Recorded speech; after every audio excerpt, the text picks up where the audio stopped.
troisième partie de 1975 à 1981, le chapitre 17, à Panama avec Graham Greene.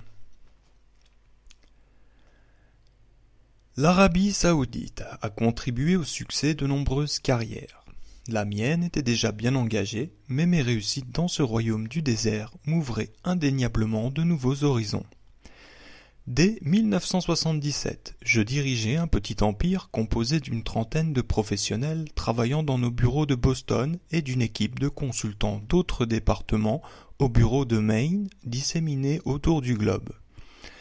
J'étais le plus jeune partenaire de toute l'histoire de la firme, qui existait depuis une centaine d'années. En plus d'être chef économiste, je fus nommé directeur de la planification économique régionale. Je donnais des conférences à Harvard et ailleurs, et des journaux me commandaient des articles sur divers événements. Je possédais un yacht ancré dans le port de Boston, juste à côté de la célèbre frégate Constitution, qui combattit les pirates de la côte de Barbarie, en Afrique du Nord, peu après la guerre de l'indépendance. Je recevais un excellent salaire et détenais un capital action qui me rendrait millionnaire bien avant l'âge de 40 ans. Il est vrai que mon mariage avait été un échec, mais je passais du temps agréable avec de belles et fascinantes femmes de tous les continents. Bruno me présenta une toute nouvelle méthode de pronostic, un modèle économétrique basé sur les ouvrages d'un mathématicien russe du début du siècle. Ce modèle impliquait l'assignation de probabilités subjectives aux prédictions de croissance de certains secteurs spécifiques. Comme il semblait l'outil idéal pour justifier les taux de croissance gonflés que nous présentions afin d'obtenir d'énormes prêts, Bruno me demanda d'en étudier les possibilités. Je fis alors venir à mon département un jeune mathématicien du Massachusetts Institute of Technology, le docteur Nadipuram Prasad, et je lui fournis un budget. En moins de 6 mois, il développa la méthode Markov de modélisation économétrique. Nous produisîmes ensuite une série d'articles techniques la présentant comme une méthode révolutionnaire pour prévoir l'impact d'un investissement infrastructurel sur le développement économique. C'était exactement ce que nous désirions. Un outil permettant de prouver scientifiquement que nous rendions service aux autres pays en leur faisant contracter des dettes qu'ils ne pourraient jamais rembourser. De plus, seul un économétricien très doué et disposant de beaucoup de temps et d'argent aurait pu comprendre toutes les subtilités de la méthode Markov ou contester ses conclusions. Nos articles furent publiés par plusieurs organisations prestigieuses et nous présentâmes ces travaux en conférences dans diverses universités américaines ou étrangères. On en parla beaucoup dans toute l'industrie. Omar Torrijos respecta notre entente secrète, et moi aussi. Je m'assurai que nos études étaient honnêtes et que nos recommandations tenaient compte des pauvres. Bien que l'on reprochât par la bande à mes pronostics de ne pas être gonflés selon les normes habituelles et même de sentir le socialisme, Maine continua à obtenir des contrats du gouvernement Torrijos. Parmi ceux-ci, une première, fournir une stratégie globale qui inclurait l'agriculture avec les secteurs traditionnels de l'infrastructure. Entre-temps, je suivais aussi en spectateur la renégociation du traité du canal entre Torrijos et Jimmy Carter. Ces pourparlers suscitèrent un énorme intérêt dans le monde entier. On se demandait si les États-Unis permettraient aux Panaméens de prendre le contrôle du canal, ce que souhaitaient la plupart des autres pays, ou s'ils tenteraient plutôt de rétablir la version globale de la destinée manifeste, fortement ébranlée par le fiasco vietnamien. Aux yeux de plusieurs, le président Carter était un homme raisonnable et compatissant, qui avait été élu au bon moment. Cependant, les conservateurs de Washington et la droite religieuse s'indignaient. Comment pouvait-on abandonner ce rempart de la défense nationale, ce symbole de l'ingénuité américaine, cette voie d'eau qui liait les fortunes d'Amérique du Sud aux intérêts commerciaux des États-Unis? Lors de mes séjours à Panama, je logeais habituellement à l'hôtel Continental, mais, à mon 5e voyage, je m'installais plutôt à l'hôtel Panama, de l'autre côté de la rue, parce que le Continental subissait de bruyants travaux de rénovation. Au début, ce changement d'hôtel me déplut, mais je fus ensuite séduit par le hall spacieux du Panama, avec ses chaises de rotin et ses ventilateurs à hélice tournoyant au plafond.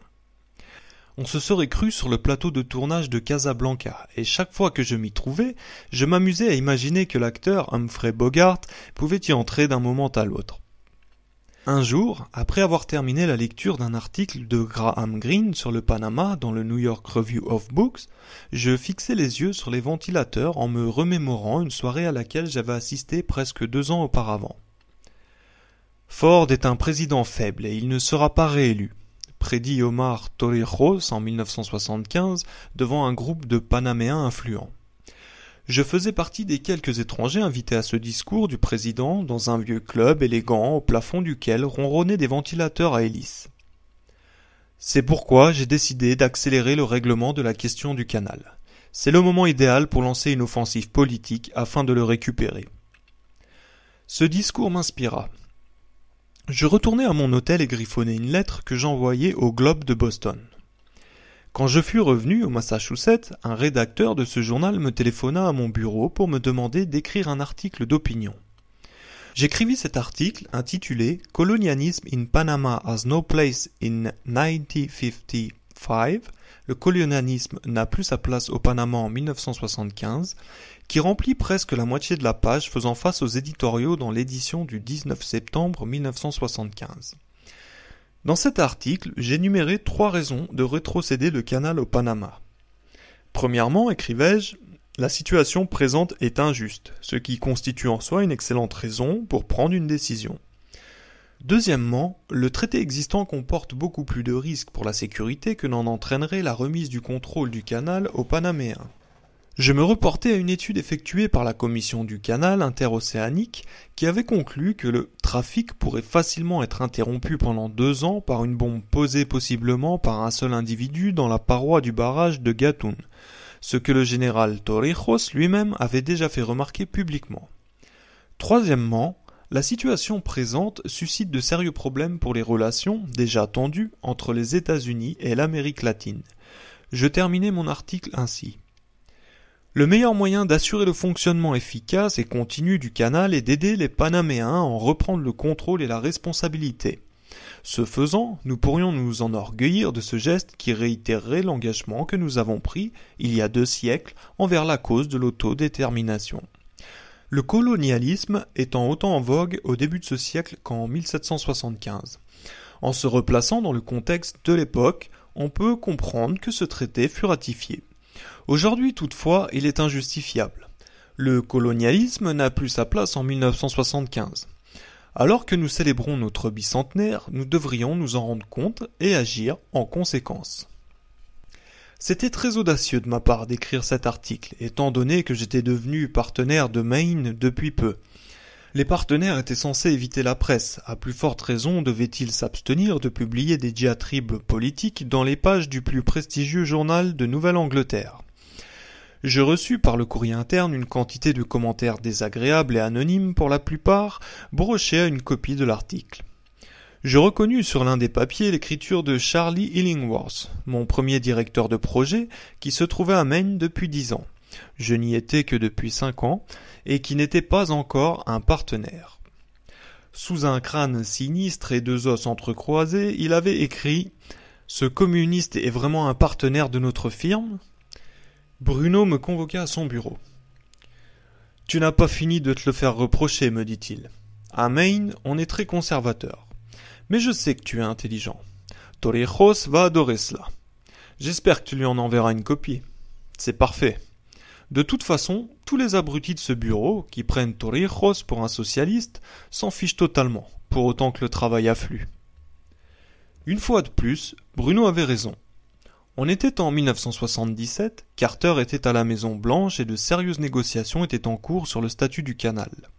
Plusieurs compétiteurs de Maine s'étaient rangés du mauvais côté et avaient été expulsés du Panama, tandis que notre travail s'était multiplié.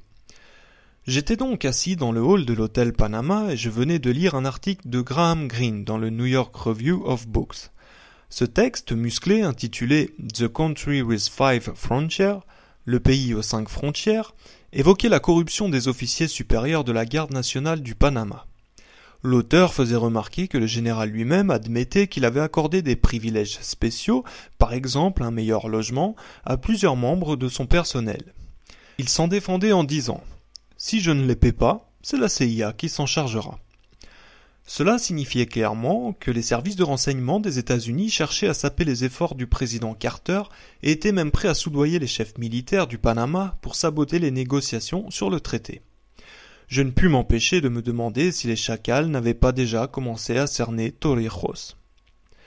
J'avais vu dans la section des mondanités du magazine Time ou Newsweek une photo de Torrijos et de Greene assis ensemble. Sous la photo, on expliquait que l'écrivain était un invité spécial du président dont il était devenu un bon ami.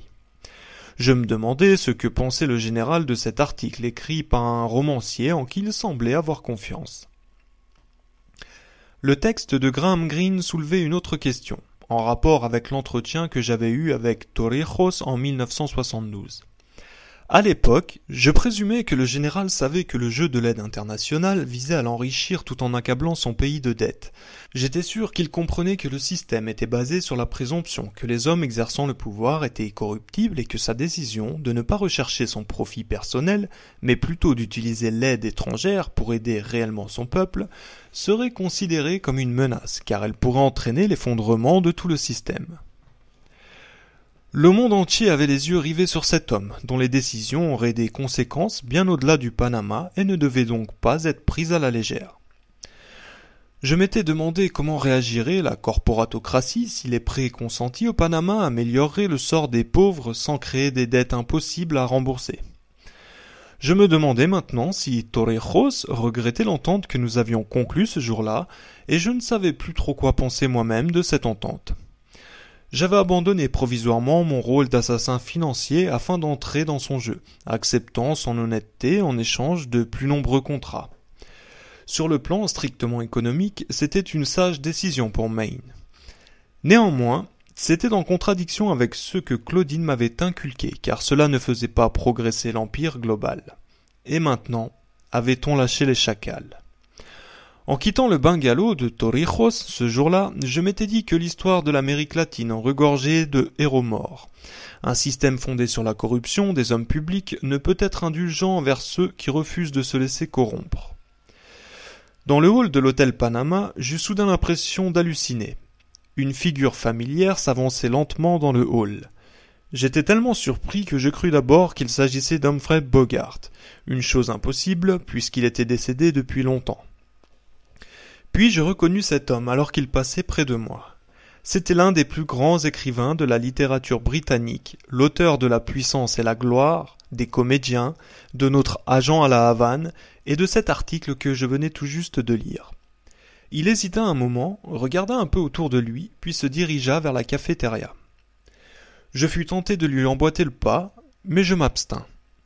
Mon intuition me dit qu'il avait besoin de son intimité et aussi qu'il me fuirait. Je ramassai le New York Review of Books et me retrouvai néanmoins quelques secondes plus tard à l'entrée de la cafétéria. Comme j'avais déjà déjeuné, le maître d'hôtel me regarda bizarrement. Je jetai un coup d'œil à l'intérieur.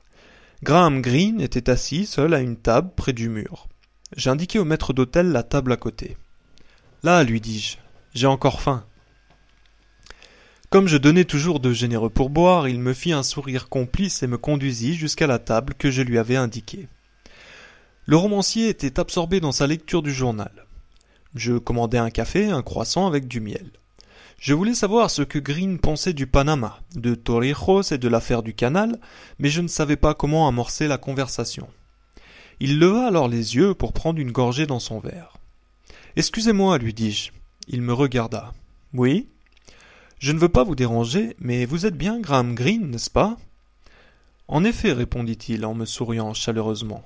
On ne me reconnaît pas souvent à Panama. » Je lui dis avec ferveur qu'il était mon romancier préféré, puis je lui racontai brièvement ma vie, y compris mon travail à Maine et mes rencontres avec Torrijos. Il me demanda alors si j'étais ce consultant qui avait écrit un article sur la fin de la présence américaine au Panama. Dans le Globe de Boston, si j'ai bonne mémoire. J'étais ahuri. Un article très courageux, étant donné votre position, me dit-il. Vous désirez vous joindre à moi ? Je m'assis à sa table et j'y demeurai environ 1h30. En parlant avec lui, je me rendis compte à quel point il était proche de Torrijos. Il me parlait du général avec les accents d'un père pour son fils. Il m'a demandé d'écrire un livre sur son pays, me dit-il. Je suis en train de le faire. Ce ne sera pas de la fiction, contrairement à mes autres ouvrages. Je lui demandai pourquoi il privilégiait les romans. La fiction est moins dangereuse, me répondit-il. La plupart de mes sujets sont controversés. Le Vietnam, Haïti, la Révolution mexicaine. Beaucoup d'éditeurs ont peur de publier des ouvrages d'opinion sur ces sujets. Il m'indiqua le New York Review of Books que j'avais laissé sur l'autre table. Des articles comme celui-là peuvent être très néfastes. Il sourit.